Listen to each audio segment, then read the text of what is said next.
इस रोमांचक कहानी की शुरुआत होती है एक लेक हाउस को दिखाते हुए, जहाँ चारों तरफ सारे सामान बिखरे पड़े हुए थे। वहाँ पर तो खून के धब्बे भी होते हैं, जैसे कोई बड़ा हादसा हो गया हो। आसपास जितने भी लोग थे सब गायब हो गए थे और ऐसा ही लगता है कि किसी ने बुरी तरीके से उन लोगों को मार दिया है। अब हमें लारा नाम की एक लेडी दिखाई जाती है जो अपने बच्चों के साथ एक वेकेशन पर जा रही थी। उसने कुछ ही दिन पहले अपने हस्बैंड हेनरी के साथ मिलकर ये प्लान बनाया था और अब उसके साथ उसकी बड़ी बेटी कायला और एक छोटी बेटी स्टेसी होती है। लारा हमेशा अपने डेली वर्क में बिजी रहती, इसलिए उसे बहुत कम ही टाइम मिलता फैमिली के साथ। पर अब उन्होंने एक लेक हाउस बुक किया है जहाँ पर वो कुछ दिन बिताएंगे। लेकिन थोड़ी देर बाद ही लारा बहुत ज्यादा उदास हो जाती है क्योंकि उसे पता चला कि उसके हस्बैंड को इम्पोर्टेंट काम आ गया है और वो उसके साथ नहीं जा सकता। लारा गुस्से में कार के अंदर बैठी हुई थी, लेकिन हेनरी उसे समझाता है कि मेरा जैसे ही काम खत्म होगा मैं तुम्हारे पास आ जाऊंगा, इसलिए तुम हमारी दोनों बेटियों के साथ जाकर एंजॉय करो। लारा बेचारी कुछ बोल नहीं सकती थी और अब उसने सारे सामान इकट्ठा किए और अपनी दोनों बेटियों को लेकर वहाँ से जाने लगी। बेचारी वो अपने हस्बैंड के साथ टाइम स्पेंड करना चाहती थी, लेकिन वही उसके साथ नहीं है। अब कई देर तक वो कार से ट्रेवल करते रह गई और पता चला कुछ ही देर के अंदर वो एक फॉरेस्ट के अंदर पहुंच गई है और उसी लेक के साइड में वो घर मौजूद था। उस टेरिटरी में पहुंचने के बाद वहाँ एक दरवाजा लगा हुआ होता है, उस पर एक ताला था जिसे खोलने की कोशिश वो कर रही थी, लेकिन वो जल्दी ओपन ही नहीं होता। तब जाकर वहाँ एक आदमी आता है अपनी कार लेकर जिसका नाम ओवेन होता है और वो यहीं आसपास का सिटीजन था। लारा को परेशानी में देखकर वो मदद करने चला आया और अब ओवेन ने जैसे तैसे उस ताले को ओपन कर दिया जिससे कि बाकी लोग अंदर जा सकते हैं। ओवेन लारा के बारे में कई सारी बातें पूछने लगता है और ये भी पता करता है कि उसके साथ सिर्फ दोनों बेटियां ही मौजूद हैं क्या। लारा ने कहा कि मेरे हस्बैंड भी आने वाले हैं जल्द से जल्द। ओवेन लारा को एक इम्पोर्टेंट चीज बता रहा था कि कई साल पहले इस लेक हाउस वाले एरिया में कई लोग आते थे। ये पूरा हाउस टूरिस्ट से भरा रहता था, लेकिन एक फैमिली बुरी तरीके से गायब हो गई, जिसके बाद यहाँ पर आना लोगों का बंद हो गया। लारा इससे थोड़ा सा डर जाती है कि कहीं यहाँ पर कोई खतरा तो नहीं, लेकिन ओवेन बाद में क्लियर करता है कि ऐसा कुछ भी नहीं है। अब यहाँ पर कोई डर की बात नहीं है और अगर चाहे कुछ भी हो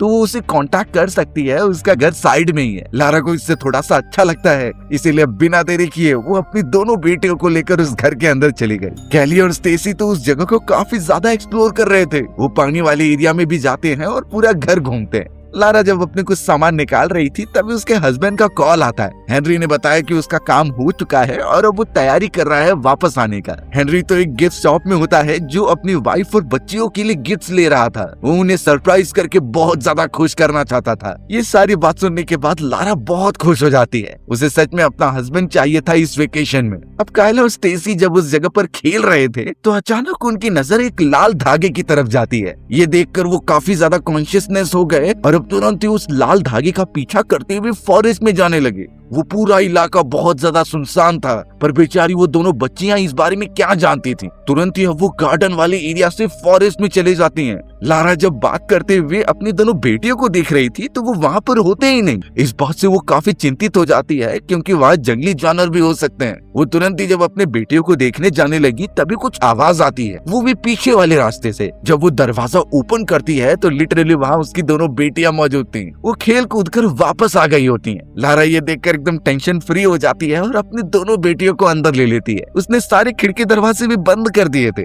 लेकिन अब हमें पता चला कि उसकी बड़ी बेटी कायला फॉरेस्ट में से कुछ लेकर आई है और वो लारा से छुपाते हुए ड्रॉअर में रख रही है। लारा जब उसे पूछने लगी कि आखिर ये क्या है तो कायला सिर्फ इतना बोलती है कि ये टॉप सीक्रेट है। उसने तो फादर को गिफ्ट देने के लिए ये लिया है और जब वह हेनरी आएगा तो वो उसे गिफ्ट कर देगी। लारा इस बात को ज्यादा सीरियस नहीं लेती और अब अपनी दोनों बेटियों के साथ उस जगह पर टाइम स्पेंड करने लगती है। लेकिन लारा को नहीं पता कि आगे चलकर जो होने वाला है वो उसने कभी एक्सपेक्ट किया ही नहीं होगा।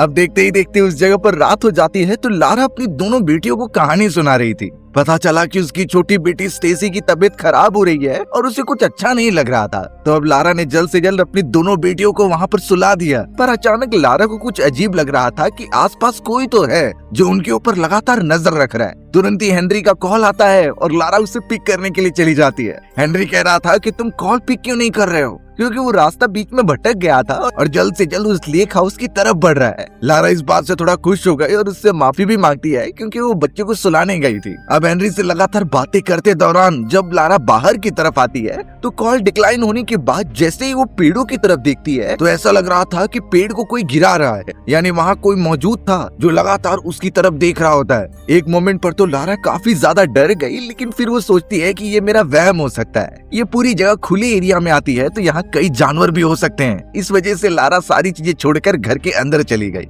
अपने बच्चियों को सुलाने के बाद लारा भी लाइट्स ऑफ करके सोने के लिए चली जाती है, लेकिन थोड़ी ही देर बाद उसकी बड़ी बेटी कायला चिल्लाते हुए उसके पास आई और कहने लगी कि स्टेसी को कुछ होने लगा है, शायद उसकी तबीयत बहुत ज्यादा खराब है। लारा जब बड़ी बेटी के साथ स्टेसी के पास आई तो पता चला उसके गले में कुछ अटका हुआ है। लारा जब स्टेसी को देख रही होती है कि आखिर उसके गले में क्या फंसा है तो वो उसके मुंह में हाथ डालकर निकालने लगी। बेचारी उसकी बेटी को बहुत ज्यादा पेन हो रहा होता है और जैसे तैसे वो कई सारी चीजें मुंह से निकाल देती है। अचानक लारा को उसके अंदर से एक छोटा सा रिबन का टुकड़ा मिला जिस पर हेलो लिखा हुआ होता है। वो समझ नहीं पाती कि आखिर उसकी बेटी ने ऐसा क्या खा लिया जो रिबन उसके मुंह से निकला है। तब जाकर लारा को याद आता है कि कायला और वो फॉरेस्ट में से कुछ लेकर आए थे, इसलिए अब कायला से पूछते हुए वो उस ड्रॉअर के अंदर देखने लगी और पता चलता है कि उसमें तो कप केक रखा हुआ है। उसे नहीं पता कि आखिर ये सब क्या है, तो वो अपनी बड़ी बेटी कायला से पूछती है। कायला ने सब बताना स्टार्ट किया कि कैसे वो और स्टेसी फॉरेस्ट में गए थे किसी लाल धागे को फॉलो करते हुए। कुछ देर तक ट्रैवल करने के बाद अचानक वो एक ऐसे डेस्क पर पहुंचे जहाँ पर कई सारे कप केक्स और खाने पीने के सामान रखे हुए थे।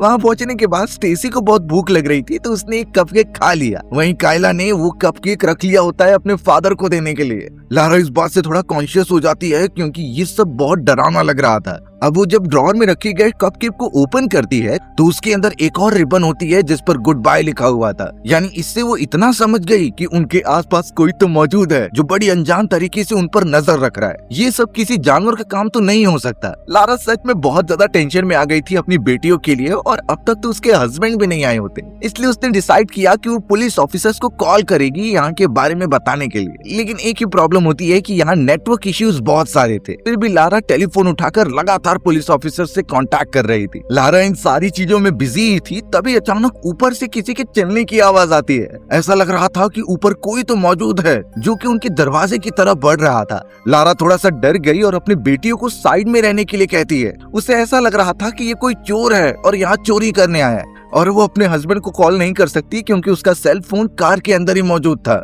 टेलीफोन तो अच्छी तरीके से काम ही नहीं कर रहा है। यहाँ पर बाहर से किसी के गुर्राने की भी आवाज आ रही थी, यानी कि जानवर या फिर इंसान, इनमें से कोई तो एक हो सकता है वहाँ पर। तब जाकर लारा ने एक डिसीजन लिया कि वो यहाँ से तुरंत ही निकल जाएगी और बिल्कुल भी अपने हस्बैंड को भी नहीं आने देगी। उसके पास अपने दोनों बच्चियों की जिम्मेदारी जो है। तुरंत ही उसने एक चाकू उठा लिया और यही ट्राई करती है कि वो कार के पास चले जाएगी। जैसे तैसे वो अपनी दोनों बच्चियों को उठाती है और बाहर लेकर जाने लगती है कार के पास। काइला और स्टेसी दोनों ही बहुत ज्यादा डरते जा रहे थे, लेकिन लारा जब उन्हें सपोर्ट करती है तो जैसे तैसे वो कार के अंदर पहुंचे और लारा तुरंत ही कार को चालू करके वहां से निकलने की कोशिश करती है। लेकिन पता चला कि कार के टायर्स पहले ही किसी ने निकाल लिए थे, जिस वजह से वो एकदम बेकार हो चुकी होती है। मजबूरी के मारे बेचारी लारा को अपनी दोनों बेटियों को लेकर वापस घर में ही जाना पड़ा। यानी कि जो भी है वो पूरा प्लानिंग बनाकर आया है और वो नहीं चाहता कि लारा की फैमिली यहाँ से दूर जाए। लारा इसीलिए बहुत ज्यादा टेंशन में थी क्योंकि उसकी छोटी बेटी स्टेसी की बहुत तबीयत खराब होती जा रही होती है उस कपकेक के खाने की वजह से। पता नहीं उसमें क्या मिला होगा और वो खतरनाक लोग क्या चाहते हैं। लारा अपनी दोनों बेटियों को यही समझा रही थी कि तुम्हारे फादर आने ही वाले होंगे, फिर वो हमें यहाँ से लेकर चले जाएंगे। वो दोनों साइड में होते हैं और तब जाकर लारा जब विंडो से बाहर की तरफ देखती है तो वहाँ कोई खड़ा हुआ था।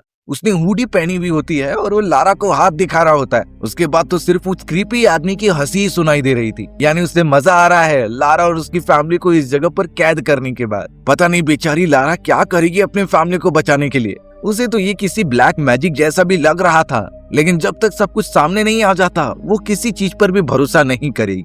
अभी तो उसने इन चीजों के बारे में अपने हस्बैंड से बताया ही नहीं क्योंकि मोबाइल फोन लेना वो भूल गए और पता चला कि रात के समय में उसका हस्बैंड लगातार उस जगह की तरफ बढ़ने लगा है। लारा का हस्बैंड हेनरी ट्रेवल करते हुए उस स्पॉट पर पहुंच चुका था जहां से एंट्री होती है लेक हाउस के अंदर। वो दरवाजा जिसे कि लारा ने ओपन करवाया था, पता चला वो फिर से बंद हो गया है और अब हेनरी जब उसे ओपन करने का ट्राई कर रहा था तो वो खुलता ही नहीं। हेनरी ने तो तुरंत ही अपनी वाइफ को कॉल लगाने का ट्राई किया, लेकिन उसकी फोन रिंग थोड़ी दूरी पर से आ रही होती है। ये बात हेनरी को बिल्कुल समझ नहीं रही थी और जब उसने गेट के साइड में देखा तो वहाँ पर एक नोट मौजूद था जिस पर फॉलो मी लिखा होता है। वहीं पर एक धागा भी बांधा गया था, जो कि हमने पहले भी देखा है कायला और स्टेसी के साथ। तो अब हेनरी यही सोचने लगा कि ये किसी का प्रैंक हो सकता है। हेनरी तो जोर से आवाज भी दे रहा था अपनी वाइफ को, लेकिन इतनी दूरी से कुछ सुना ही नहीं देगा। इसलिए जाने अनजाने में अब वो उस रेड धागे को फॉलो करने का डिसाइड करता है। धागा लगातार फॉरेस्ट में जा रहा था और चारों तरफ अंधकार ही अंधकार होता है। फिर भी हेनरी कॉल करते हुए उससे फॉलो जब करते जाता है तो पता चला वहाँ पर कुछ लोग बैठे हुए हैं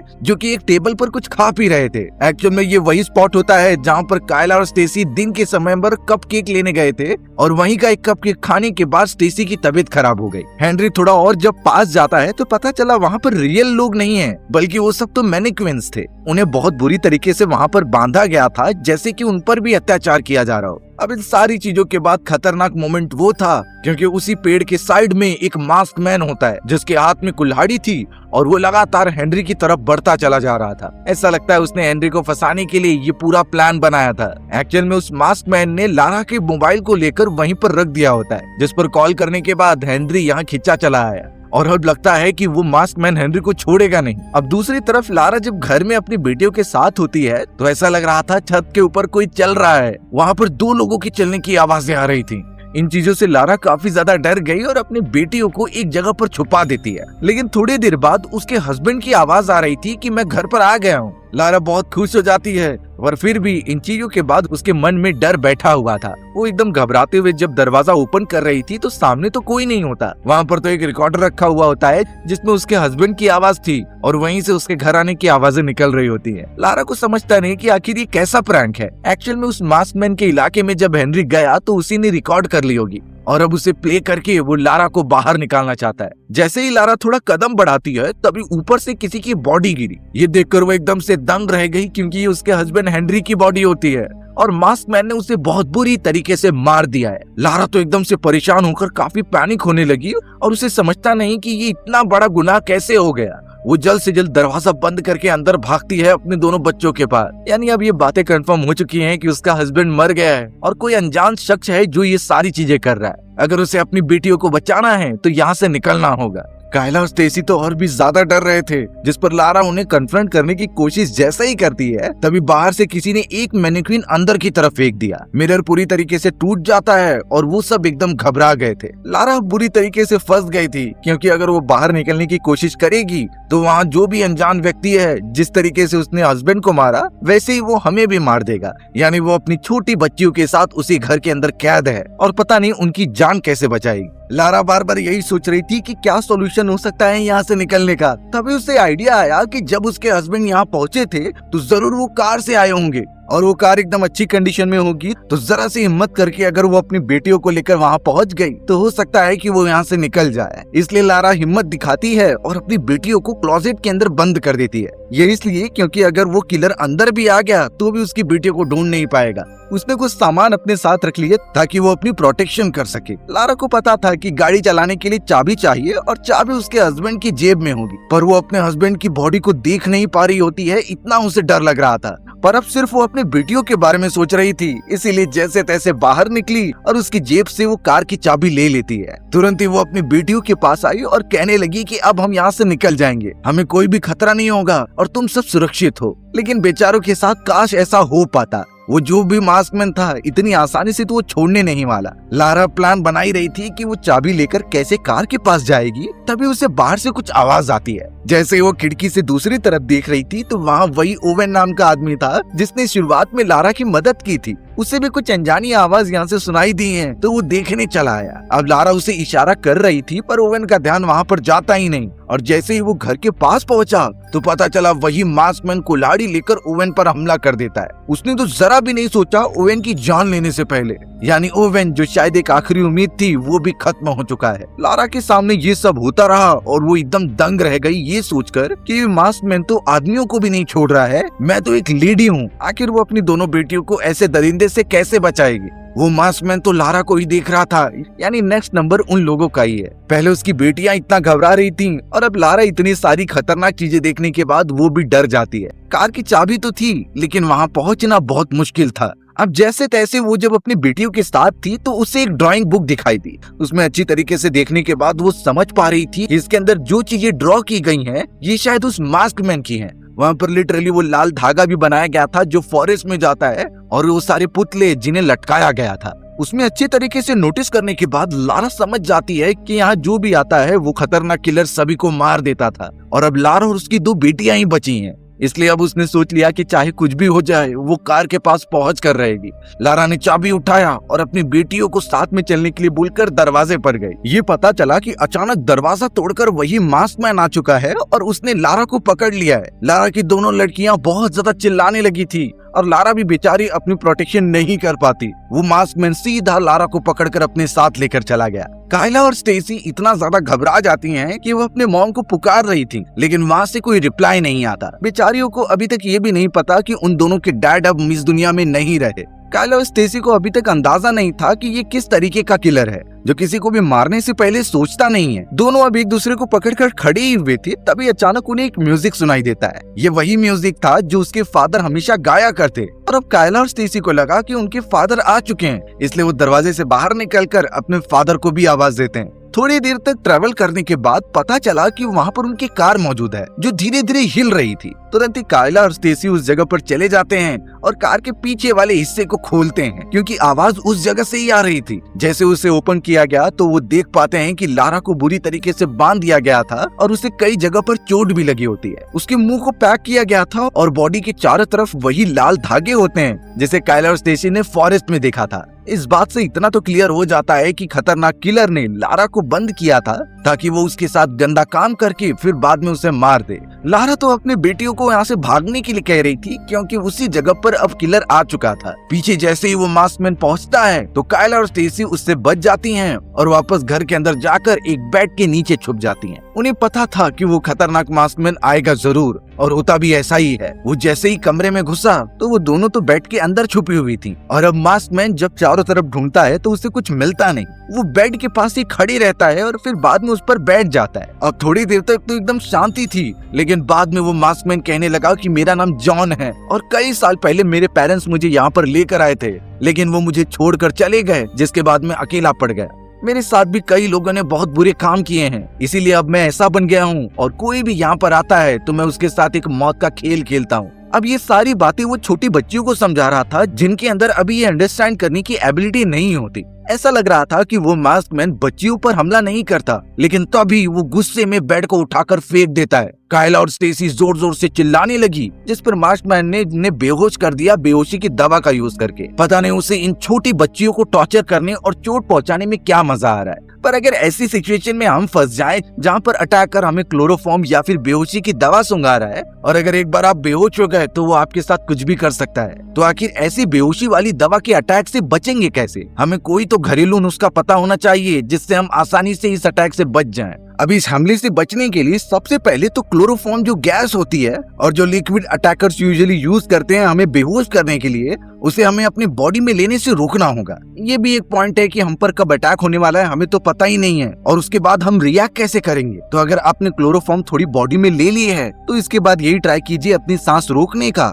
और बेहोश होने का नाटक कीजिए। इससे होगा ये कि वो अटैकर बार बार आपको वो सुंघाना बंद कर देगा। उसे ऐसा ही लगेगा कि आप बेहोश हो चुके हो इस गैस के कारण, क्योंकि वो गैस और फ्लूइड इतने ज्यादा स्ट्रांग होते हैं कि आपको कुछ ही सेकंड में बेहोश कर दे। इससे अच्छा है कि हम और भी पहले से ही बेहोश होने का नाटक करें और एक अच्छा मौका मिलने पर अटैकर पर ही पलटवार कर दें। एक और चीज हमें ध्यान में रखनी है कि ये बिल्कुल भी ट्राई मत कीजिए कि आप सांस लेने के बाद उससे लड़ाई कर रहे हैं, क्योंकि इससे आपकी बॉडी और ज्यादा रिलैक्स होकर बेहोशी की हालत में जा सकती है। सिर्फ हमें नाटक करना है और एक अच्छा मौका ढूंढना है। लेकिन यहाँ पर बेचारी कायला और स्टेसी जो छोटी बच्ची थी वो इसमें क्या ही कर सकते थे। अटैकर ने उन दोनों को पकड़ लिया और बाहर की तरफ लेकर जाने लगा। अब सुबह के समय हमें दिखाया गया कि उस खतरनाक मास्कमैन वाले इंसान ने लारा को तो कार में बांध कर रखा है, साथ ही साथ वो कायला और स्टेसी जो बेहोश पड़ी हुई होती हैं उन्हें भी रस्सी से बांध दे रहा था। ये वही लाल रस्सी होती है जो पूरे प्रोसेस में हमें दिखाई गई थी। बेचारे दोनों अब कुछ कर नहीं सकते थे और देखकर ऐसा ही लग रहा था कि वो मास्कमैन इन दोनों को भी मार देगा। मास्कमैन यही सोच रहा था कि लारा कुछ रिस्पांस नहीं कर रही है, यानी कि वो उसके हमले से पहले ही मर चुकी है, इसलिए वो उस पर ज्यादा ध्यान नहीं देता और कुल्हाड़ी लेकर दोनों बच्चियों के पास आने लगता है। उसके अंदर इतना दर्द और इतना ज्यादा घृणा हो गई थी कि वो छोटी बच्चियों को भी अपना दुश्मन समझ रहा था। उसने तुरंत ही दोनों बच्चियों को मारने के लिए कुल्हाड़ी उठाई। तभी अचानक गाड़ी में से कुछ आवाज आने लगी थी। मास्कमैन तुरंत ही गाड़ी के पीछे वाले हिस्से में देखने चला जाता है तो पता चला लारा वहाँ से गायब हो चुकी है। उस जगह पर वही गिफ्ट था जो कि लारा के हस्बैंड हेनरी अपने बच्चों के लिए लेकर आ रहे थे। पहले भी ये प्ले करके लारा ने अपनी दोनों बच्चियों को बुलाया था और फिर वो अचानक से गायब हो गई है। मास्कमैन बड़े क्यूरियस तरीके से उसे देखते रहता है, लेकिन अचानक पीछे से लारा आकर उस पर हमला कर दे रही थी। उसने उसी की कुल्हाड़ी से कई सारे वार कर दिए उसके ऊपर, पर मास्कमैन उसके कई वार से बच गया और फिर उस पर ही पलटवार करने लगा। वहाँ पर दोनों के बीच अब एक घमासान लड़ाई चालू हो जाती है और लग नहीं रहा था कि बेचारी लारा सरवाइव कर पाएगी, क्योंकि सामने जो है वो उससे काफी ताकतवर था। लारा पहले से और ज्यादा घायल हो चुकी थी, लेकिन वो अपनी बेटियों के बारे में ही सोच रही थी कि उसे जान बचानी है उनकी। ये दरिंदा भले ही कितना खतरनाक हो, लेकिन एक मदर को अपनी बेटियों को बचाने से रोक नहीं सकता। लारा में जितनी भी हिम्मत थी वो सब लगा देती है और उस मास्कमैन से जाकर वापस फाइट करती है। मास्कमैन भी हार मानने के लिए तैयार ही नहीं था। लारा ने अब सीधे खड़े होकर उसकी कुल्हाड़ी पकड़ ली होती है और उस पर ही वार करने लगी। मास्कमैन उसे छीनने की कोशिश कर रहा था, पर उसका ध्यान भटक गया और इस बार लारा ने बिल्कुल मौका नहीं छोड़ा। उसने उसी कुल्हाड़ी से सीधा उसकी बॉडी पर हमला कर दिया। कई बार वो बिना रुके हमले करते जाती है, जिससे कि वो मास्कमैन एकदम से खत्म होकर नीचे गिर जाता है। अब उसके बॉडी में बिल्कुल भी मूवमेंट नहीं हो रहे थे, जिससे देखकर यही लगता है कि वो मर चुका है। लारा उस जगह पर रुकना नहीं चाहती थी, तो वो अपनी बेटियों को कार के अंदर बिठाती है और सीधा चाबी डालकर वहाँ से जाने लगती है। आफ्टर ऑल इतनी सारी चीजों के बाद वो बच गई है और उसकी बेटियों को भी कुछ हुआ नहीं। उसने तो डिसाइड कर लिया था कि आज के बाद वो इस जगह पर ना ही खुद आएगी और ना ही किसी को रिकमेंड करेगी। अब जब वो वहाँ से निकल ही रहे थे तो लारा की बड़ी बेटी जब पीछे की तरफ देखती है तो उसे वहाँ पर मास्कमैन की बॉडी दिखाई नहीं देती, यानी एक्चुअल में वो वहाँ से गायब हो चुकी है। और ये बातें लारा को नहीं पता, पर कंफर्म हो चुका है कि वो मास्कमैन अभी मरा नहीं है, यानी उसका कोई पर्सनल दुश्मनी होगी इन सारी चीजों से, और जो भी इस लेक हाउस के अंदर आएगा वो उसके साथ मौत का गंदा खेल खेलेगा। पर फिलहाल इनकी जान बच गई और हमारी भी कहानी यहीं खत्म हो जाती है। सो व्यूअर्स, अगर आपको मेरा नरेशन 1% भी अच्छा लगा होगा ना, तो वीडियो को लाइक एंड चैनल को सब्सक्राइब जरूर कर देना। मिलते हैं इसी तरीके की मजेदार वीडियोज में, तब तक के लिए बाय बाय।